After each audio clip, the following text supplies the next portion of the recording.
unités DPC, sur quelle base, sur quelle grille on va donner ces unités DPC. On propose un exemple, mais quel que soit l'exemple, je pense le plus important, c'est que cette grille doit figurer sur le site 6 mois, au moins 6 mois à l'avance de la date de dépôt, pour que l'organisme formateur puisse se préparer, pour que ça soit clair, pour qu'après le haut comité ne peut pas favoriser une association par rapport à une autre. Il n'a que suivre cette grille. Alors cette grille, en fait, une colonne pour les actions ou les activités et une colonne pour les unités DPC, mais ici 2 colonnes aussi qui présentent des critères d'accréditation, c'est-à-dire un congrès ne peut avoir entre 280 à 580 unités DPC que si s'étale au moins sur 2 jours, avec 6 conférences et 2 ateliers au minimum par jour. S'il y a cette barre minimum, c'est OK, c'est un congrès qui a un certain nombre de points. Si c'est moins, alors là, ça ne peut pas être validé.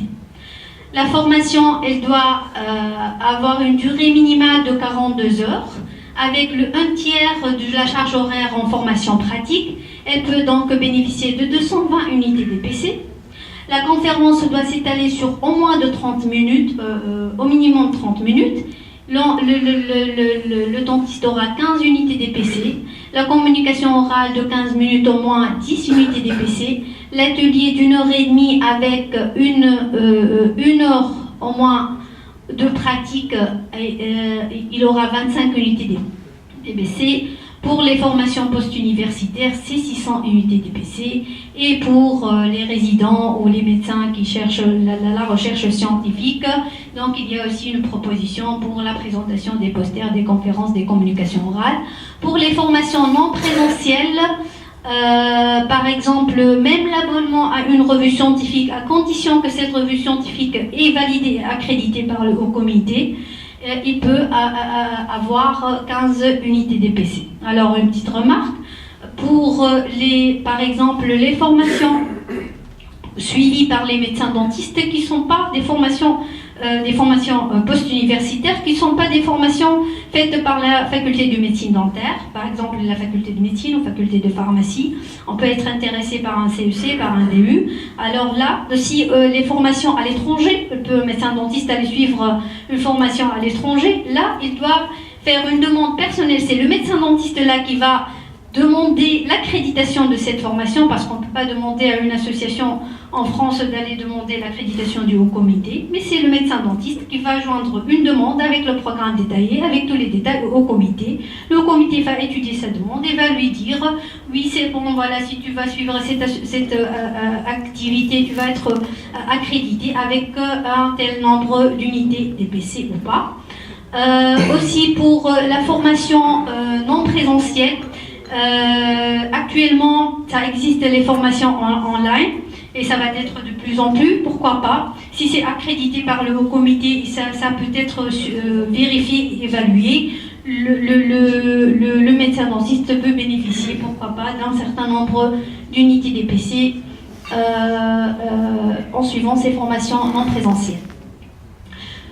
Donc, à part ces critères d'accréditation qu'on a déjà détaillés dans la grille, d'autres critères d'accréditation, c'est que l'organisme formateur doit bien détailler, comme on a déjà dit, les objectifs de chaque action, et le CV du formateur doit être joint au dossier.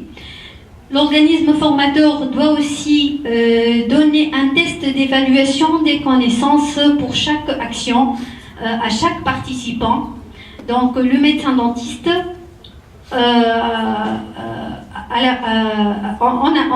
en participant à une conférence ou un atelier, il a un petit test d'évaluation, même très simple, en forme de QCM, à remplir et à donner à l'organisme formateur pour qu'il puisse avoir son attestation. C'est pas un examen, de moins au début, c'est juste pour s'assurer que le médecin dentiste est là, est présent. Il a obtenu son attestation parce qu'il a reçu un minimum de connaissances scientifiques, parce qu'on sait le problème même à l'étranger, c'est d'avoir cette attestation sans être vraiment là. Donc on a vu que c'est un moyen qui puisse prévenir ça, mais aussi qui peut évoluer petit à petit peut-être vers d'autres projets de DPC. Le thème recommandé qu'on a déjà dit, que le médecin dentiste, s'il suit un thème recommandé, il va avoir 5 unités DPC supplémentaires. Ces thèmes recommandés peuvent être suggérés par le conseil scientifique.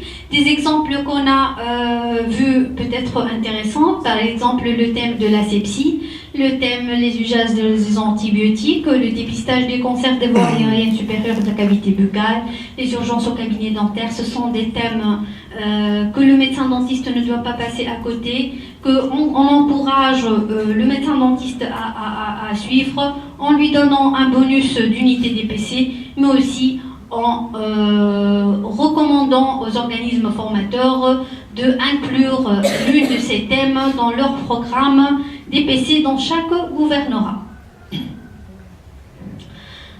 Maintenant pour la partie gratuite, comment on va inclure cette partie gratuite dans le programme DPC de l'organisme formateur. Tout organisme formateur qui propose un programme DPC qui équivaut à 100 unités DPC, il doit proposer systématiquement et obligatoirement une action ou plusieurs actions qui assurent aux médecins dentistes entre 20 et 30 unités DPC gratuites. Donc je pense que pour chaque programme, dans chaque gouvernorat, il y aura pour 100 unités DPC payantes, 20 à 30 gratuites. C'est pas du tout difficile d'avoir la barre minimale de 40 unités DPC par an. En plus, le forfait et le système de remboursement qu'on propose, je pense que c'est pas une charge très lourde aux médecins dentistes. Autre proposition qu'on a vue très intéressante pour justement encourager les associations et les organismes formateurs à aller faire leur programme DPC dans tous les gouvernorats de la République tunisienne, c'est cette notion de zone géographique ou de zone DPC. C'est quoi? En fait, on a réparti la République tunisienne en 6 zones. Chaque zone est composée de 4 gouvernorats, comme vous voyez, chaque zone est représentée par une couleur.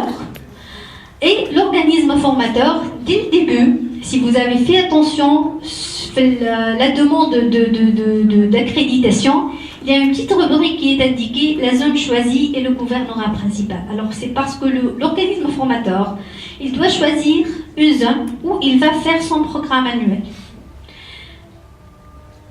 Donc, il va préciser dès le début la zone qu'il va choisir, par exemple la zone orangée. Il mentionne dès le début le gouvernorat principal. Les 3 autres gouvernorats, ce seront des gouvernorats secondaires. Pourquoi tout ça? En fait, c'est pour que l'organisme formateur doit faire tout son programme scientifique dans cette zone. Et l'activité accréditée ne peut être répétée. S'il a fait une activité accréditée, par exemple à Sfax, il ne peut pas la refaire pendant la même année à Sfax, mais il doit aller vers les gouvernorats secondaires. Ça, de 1. De 2, l'organisme formateur ne peut pas être accrédité pour plus de 100 unités DPC par gouvernorat. Donc, s'il donne un programme de 100 unités DPC par gouvernorat, c'est bon. S'il veut faire plus, par exemple, on va voir des exemples concrets, il doit aller vers les gouvernorats secondaires dans la zone choisie. Je pense que vous avez compris que l'organisme formateur, s'il choisit la zone orangée qui comporte Touzr, Sidi Bouzid et Gafsa et Sfax, s'il a choisi cette zone, pendant cette année, il ne peut pas faire une action accréditée à Nebel Hamimet. D'accord? C'est pour justement l'encourager à aller vers les zones, les gouvernorats secondaires. Voilà. Mais à ces 100 points, déjà, on a dit payante la barre minimale par gouvernorat, il doit, comme on a déjà dit, assurer 20 à 30 unités DPC gratuites. 20 20 unités DPC gratuites, c'est 20 à 30, c'est par exemple un atelier gratuit. Le total, il aura 120 à 130 unités DPC pour le gouvernorat principal qu'il a choisi. S'il décide d'aller vers le gouvernorat secondaire pour faire d'autres activités, alors il aura un bonus de 20 unités DPC supplémentaires. C'est-à-dire il va pouvoir, par exemple, répéter le même programme, ce même programme, mais en ajoutant un atelier supplémentaire. Il pourra donc proposer un programme dans le gouvernorat secondaire sans avoir 150 unités DPC.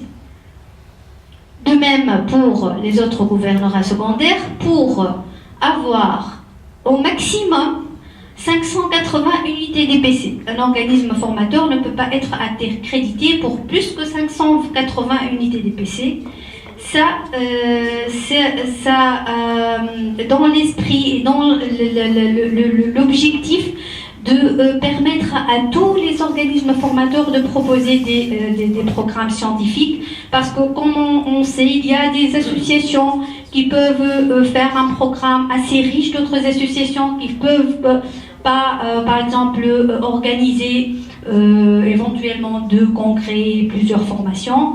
Comme ça, on va donner une part assez importante à chaque organisme formateur et aussi les organiser à aller vers les gouvernorats secondaires. Ça, c'est pour si vous avez bien suivi, on a dit que le congrès et la formation, c'est à 280 et à 220. Alors comment? L'association veut organiser une formation, la formation à 280 et elle ne peut pas faire plus que 100 par gouvernorat. Alors ce tableau, il est valable pour les programmes qui ne contiennent ni congrès ni formation. Parce qu'on estime que le congrès, ça prend la part de 2 gouvernorats. Au moins, ça peut prendre la part de 3 gouvernorats ou 4 gouvernorats, on va donner des exemples concrets. Et la formation, ça prend la part de 2 gouvernorats. Donc, pour faire simple, ce tableau, il intéresse les journées, les demi-journées, etc. Si l'association veut faire congrès ou formation, alors on va donner quelques exemples. L'exemple de la première association, elle va choisir un gouvernorat principal pour faire une formation. La formation, elle est à 220 unités DPC.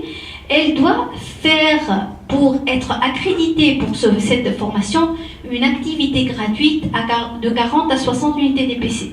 Pour 100, c'est 20 à 30, donc 220, c'est 40 à 60 unités DPC.